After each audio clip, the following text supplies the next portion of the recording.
Konvoi pendukung Brasil padati Jembatan Merah Putih Ambon usai Seleção unggul 3-0 atas Haiti.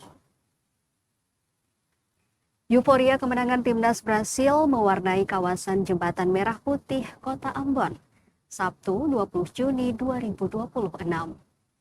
Ratusan pendukung Brasil memadati ruas jembatan selama kurang lebih hampir 20 menit usai Seleção mengalahkan Haiti dengan skor telak 3-0 dalam lanjutan Piala Dunia 2026. Pantauan tribunambon.com di lokasi, para supporter yang didominasi anak muda melakukan konvoi menggunakan sepeda motor sambil mengibarkan bendera Brasil.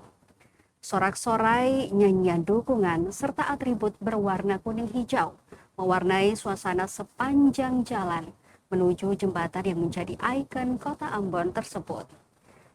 Jembatan Merah Putih sendiri merupakan ikon kota Ambon yang menghubungkan kawasan Poca dan Galala di atas Teluk Ambon. Salah satu pendukung Brasil, Joni Taihutu, yang juga merupakan dosen FKIP Universitas Patimura Ambon, menyampaikan optimismenya terhadap peluang Brasil di ajang Piala Dunia tahun ini. Menurut Joni, permainan kolektif serta kualitas pemain yang dimiliki Brasil menjadi modal besar untuk bersaing dengan tim-tim unggul lainnya. Meski demikian, ia mengimbau seluruh pendukung Brasil di Ambon agar tetap menjaga keamanan dan ketertiban masyarakat saat merayakan kemenangan tim kesayangan mereka. Konvoi berlangsung meriah dengan pengawalan dan pengawasan bersama. Arus lalu lintas sempat melambat akibat membludaknya massa pendukung yang memadati ruas jalan dan kawasan Jembatan Merah Putih.